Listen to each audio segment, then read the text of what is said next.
Zachary Tassou, bonjour. Bonjour. Vous êtes le maire de la commune de Basila. Très heureux sommes-nous de vous recevoir ici dans les locaux d'Africaho à Cotonou. Nous évoquerons avec vous l'actualité sociopolitique au Bénin et bien évidemment votre bilan à la tête de la commune de Basila. Vous dirigez la commune de Basila depuis 2020 au cœur des réformes du gouvernement Talon. Quelles sont les avancées majeures notées depuis votre avènement? Merci beaucoup. Permettez-moi d'abord de vous remercier pour l'intérêt que vous accordez à ma commune, pour ne pas dire à ma personne, et pour tout ce que vous faites pour accompagner le développement. Car sans vous, on saurait partager ce que nous faisons dans nos communes. Et pour revenir à votre question, depuis juin 2020, que je suis à la tête de la mairie de Basila, je pense que aujourd'hui je peux me targuer de parler d'avancée. Parce que je suis arrivé à la tête d'une commune. Et précédemment, j'étais conseiller communal, président de la commission affaires économiques et financières. Donc, je connaissais un peu la situation de ma commune. Je connaissais l'état des lieux de ma commune. Et donc, à partir de juin, j'ai rapidement pris le taureau par les cornes parce que je savais où était le mal. Le mal, il était à plusieurs niveaux. Que ce soit au niveau de la gouvernance, que ce soit au niveau des infrastructures et même de la collaboration entre élus et l'administration communale, il y avait quand même beaucoup de choses à faire. Et donc, la première année, pour ne pas dire l'année avant la réforme, nous avons impulsé, nous avons pu mettre en place des outils pour reprendre la gouvernance de la commune. Et ainsi, déjà, à la fin de 2021, les signaux au niveau de la commune n'étaient plus totalement au rouge. En termes de mobilisation des ressources, nous avons pu quand même revoir le système et la commune a commencé à mieux se sentir. Au niveau des infrastructures, nous avons aussi lancé beaucoup d'aspects avant la réforme. Mais depuis 2022, une nouvelle dynamique est arrivée grâce à la réforme du gouvernement sur par rapport à l'administration territoriale. Nous avons encore redoublé d'efforts. Et aujourd'hui, je peux me targuer de dire que ma commune se porte bien. Elle se porte bien quant à la mobilisation, par rapport à la mobilisation des ressources, par rapport aux réalisations des infrastructures socio-communautaires et par rapport aux différents indicateurs de performance qui sont calculés par rapport à nos communes. Et donc, aujourd'hui, je peux dire que nous avons franchi une étape. Et quels sont les projets, je veux parler des initiatives locales ou gouvernementales actuellement en cours dans votre commune? Oui, actuellement, d'abord au niveau de la commune, nous avons beaucoup, en cours, si c'est en cours, nous avons encore des infrastructures socio-communautaires, pour ne pas dire des infrastructures dans le secteur de l'éducation, dans le secteur de la santé et même du sport, parce que nous sommes en train de réaliser 2 stades à Manigri et à Pénessoulou en ce moment pour permettre la promotion du sport en général dans la commune. Après celui d'Aledjo et les différentes aires de jeu que nous avons pu apporter en plus au niveau du stade omnisport du Basila. Nous avons en ce moment un projet gouvernemental qui est très important pour nous. C'est la route Pénessoulou-Aledjo Séméret avec la bretelle Aledjo frontière Togo. Voilà une infrastructure gouvernementale qui vient une fois encore désenclaver une bonne partie de ma commune et qui va impulser un autre développement. Nous avons encore des grands projets du gouvernement en matière d'eau. Aujourd'hui, nous avons un système d'approvisionnement en eau potable qui est en cours de construction dans la commune dans l'arrondissement d'Aledjo. Après un autre premier système qui a été totalement réalisé et livré dans ce même arrondissement. Je vais dire que en matière d'eau, le gouvernement a beaucoup contribué pendant le mandat par rapport à ce système d'approvisionnement en eau. Genre l'arrondissement de Manigri est pratiquement quasi bouclé en matière d'approvisionnement en eau. Et il n'y a pas que ces infrastructures que je viens de citer. Au niveau du social, je crois que les projets du gouvernement en matière d'accompagnement des cantines scolaires est un projet phare du gouvernement que nous sommes en train de conduire ensemble, puisque désormais, je vais dire, les cantines scolaires relèvent aussi des prérogatives de la commune. Au niveau du secteur de la santé, je n'oublierai pas, dans la nouvelle politique, par rapport à la nouvelle politique de santé communautaire, aujourd'hui, nous conduisons avec le gouvernement ce projet avec le recrutement de 175 relais communautaires et 5 techniciens, agents spécialisés en santé communautaire que nous sommes en train de conduire. Donc, désormais, au niveau du secteur de la santé, je crois qu'il y a une nouvelle impulsion pour améliorer la santé de nos populations. Merci. En 2023, les résultats de l'audit du Fonds de développement des communes FADEC a classé la commune de Basila à la 20e place avec une note de 85,42. Oui. Alors, comment réagissez-vous à ce classement? Oui, ce classement ne nous a pas fait grand plaisir parce qu'on méritait mieux. On méritait mieux. Pourquoi? Oui, parce que à l'avènement de la réforme, élus que nous sommes, nous n'avions pas la même appréciation des objectifs de la réforme. Et je l'ai déjà dit à d'autres tribunes, dans ma commune, j'ai eu un choc par rapport à la mise en œuvre de cette réforme dans ma commune. En 2000, par rapport à cette évaluation, j'ai perdu beaucoup de points, ma commune a perdu beaucoup de points, simplement parce que les élus avaient boycotté l'adoption du budget, pensant que le budget relevait encore du maire. Nous avons tenté d'expliquer que le budget ne relève plus des compétences du maire et plutôt de la compétence de la secrétaire exécutive et qu'il pouvait tout rejeter de l'exercice de cette session, mais pas le budget. J'avais attiré l'attention sur la conséquence d'un budget qui n'est pas voté à bonne date. Mais ça n'a pas raté. Et pensant faire de la politique politicienne, ils ont tous rejeté en bloc tous les points inscrits à l'ordre du jour de cette session, c'était en octobre. Et donc voilà, sinon on méritait mieux. Bon, par rapport à ça, il faut quand même dire que lorsque nous voulons apprécier au cas par cas, on peut se sentir quand même satisfait d'un tel résultat parce que beaucoup d'aspects ont connu d'amélioration par rapport aux autres années. Alors, monsieur le maire, que retrouve-t-on à Basila en termes de ressources naturelles? Oui, on ne l'a pas dit au début, Basila c'est une commune de 5600 km². Vous imaginez un peu?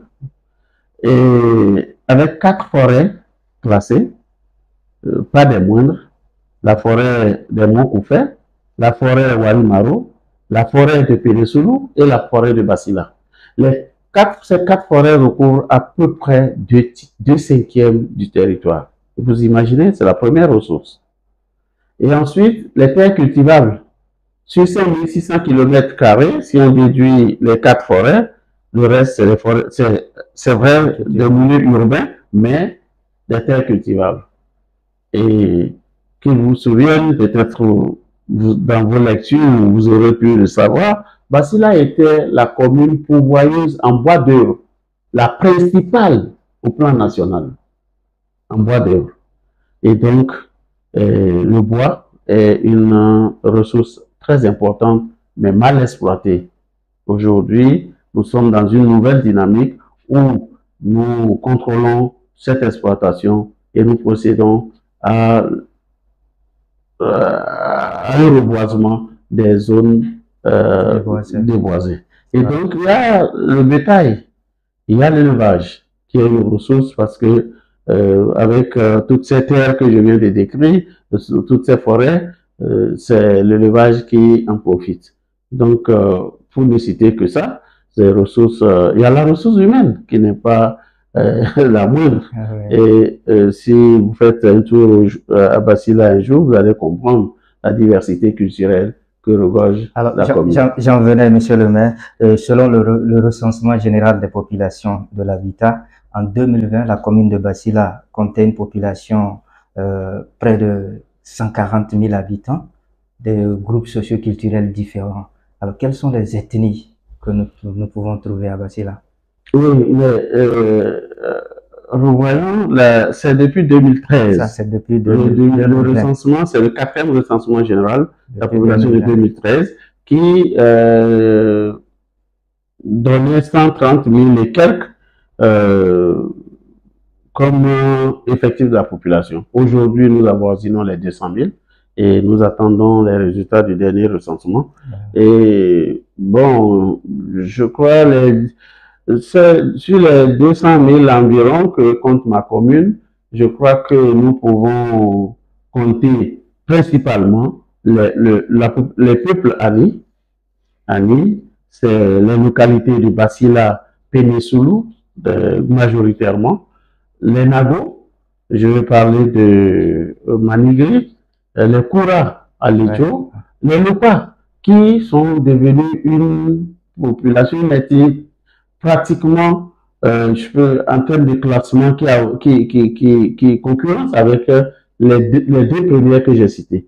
Lorsque nous prenons tout l'axe qui quitte Perkete jusqu'à Basila, nous avons, depuis Perkete même, les villages de Biguina, les 3 Biguina, et puis Aoro, tout ça, tout cela, c'est des Lopa. Et on ne peut pas oublier. On peut retenir que généralement, c'est les Ani qui dominent. Oui, on peut le retenir ainsi. Et il y a aussi les Peuls, je dis, qui sont une population très importante. Sinon, j'allais réclamer, monsieur le maire. Bon, c'est pourquoi j'ai tout fait pour ne pas oublier la communauté Peul. Mais que faites-vous pour la coexistence pacifique de toutes ces différentes ethnies? Ah oui, nous avons un peu cette chance que historiquement, depuis les installations des uns et des autres, il y a eu des actes, des actions qui ont milité en faveur d'une coexistence pacifique. Je vais parler des Lokwa par exemple. Les Lokwa sont venus dans un environnement Nago. Mais donc, il y a eu des accords à leur installation. Et lesquels accords permettent de régler les conflits qui naissent. Vous savez, ils sont venus dans un environnement où ils ne sont pas propriétaires terriens. Et donc, pour faire l'usage de la terre, l'exploitation de la terre, il y a quand même des accords. Quand je prends la communauté des éleveurs, les Peuls, entre les Peuls et les propriétaires terriens, il y a des accords pour leur installation. Et donc, lorsqu'il y a des difficultés, nous commençons d'abord par chercher quel type d'accord existait entre les communautés en conflit. Et c'est à partir de là que nous avons des négociations pour les régler. Il y a aujourd'hui une forte communauté de Togolais qui sont des Kabyles locaux, qui sont aussi à Basila. C'est la même chose. Et quand on prend les Ditamari, que j'ai oublié tantôt, c'est une forte colonie de Ditamari à Basila aujourd'hui. Mais à travers les activités culturelles que nous organisons dans la commune, cela permet le brassage entre les différentes communautés. En fin d'année, vous avez des activités culturelles du peuple Otamare qui est là, des Lopa qui sont là, des amis également. Et le mois de décembre est un moment très effervescent culturellement à Basila. Et donc, cela permet ce brassage-là. Bon, au-delà de cela, les différents renforcements de capacités et les séances d'échange que nous avons avec les communautés. De sensibilisation. Surtout pour la cohabitation entre éleveurs et agriculteurs. Cela permet de réduire les tensions. Parce que ces tensions, on ne pourra jamais Monsieur le maire, nous sommes à quelques mois des élections couplées de 2026. Avez-vous des ambitions pour les prochaines séances électorales? Merci beaucoup. Bon, pour un politique qui n'a pas d'ambition, est-ce que c'est la peine? Je crois que, comme tout politique, j'ai des ambitions, mais mes ambitions doivent rester mesurées. Mes ambitions doivent rester dans la discipline de mon groupe politique. Et mes ambitions doivent tenir compte des différents accords que nous avons. C'est lequel déjà? Déjà, la première ambition, c'est de me voir continuer par gouverner une commune qui est en train de prospérer. Mais si une autre ambition devait venir, que je citerai auprès de mon parti, et ça dépendra de mon parti. Donc, au moment opportun, vous aviserez. Comme on le dit, au moment opportun, je m'aviserai. Alors, dans la nuit du samedi 30 août, Romuald Wardani a été désigné candidat pour porter les couleurs de la mouvance présidentielle et au scrutin du 12 avril 2026. Quelles sont vos impressions? Vraiment, c'était une nouvelle qui a apporté, qui a été un ouf de soulagement. Un ouf parce que voilà un candidat pour qui nous, deux grands partis, avons spontanément apporté notre adhésion à sa proposition. Ouf parce que voilà un ministre que nous avons vu faire pendant pratiquement 9 ans, voire plus de 9 ans. Voilà un ministre que nous avons, nous, élus à la tête des communes, toujours apprécié pour son leadership, sa rigueur dans la conduite de son département ministériel. Voilà un ministre jeune à qui beaucoup d'entre nous rêvaient de ressembler. Monsieur le maire, la gestion d'un portefeuille ministériel n'est pas comparable à une gestion d'un État. Oui, et vous savez aussi que les gens n'ont jamais géré et sont devenus présidents. Ils n'ont jamais géré un portefeuille ministériel, mais sont devenus présidents. Et quelqu'un qui a géré des réformes, je pense que pour nous, c'est une première d'ailleurs dans l'histoire. Est-ce qu'on a encore eu quelqu'un qui sort des arènes du gouvernement strictement pour être candidat? Non, je pense que c'est vrai que la gestion d'un État, c'est à la fois du technique et du politique. Mais je pense que l'option que nous sommes en train d'envisager, qui est vraiment le décollage de notre pays à tous les points de vue économique, social et culturel, a plus besoin de quelqu'un qui a maîtrisé les rouages des différentes réformes et qui a fait l'exercice de ces réformes. Parce que on pouvait penser à un politique pur. Et nous savons un peu, si j'ai dit un ouf de soulagement, c'est parce que un politique pur vraiment a aussi ses points faibles. Ses points faibles. Et bon, je crois que on en a eu dans l'histoire et on a vu, même s'ils n'étaient pas politiques, ils sont rentrés, sont devenus politiques, mais on a vu comment le déchirement entre plusieurs tendances amène à pouvoir affaiblir des fois devant l'essentiel. Et moi, je pense que le ministre d'État Romuald Wardani a tout pour assumer cette fonction parce que, comme je l'ai dit tantôt, pendant 9 ans, il a vu naître les réformes, il a appliqué les réformes et il sait où nous sommes en train d'aller. Merci, Monsieur le maire. Nous arrivons à terme de cet entretien. Nous vous remercions. Merci beaucoup. C'est à moi de vous remercier et nous restons à votre disposition.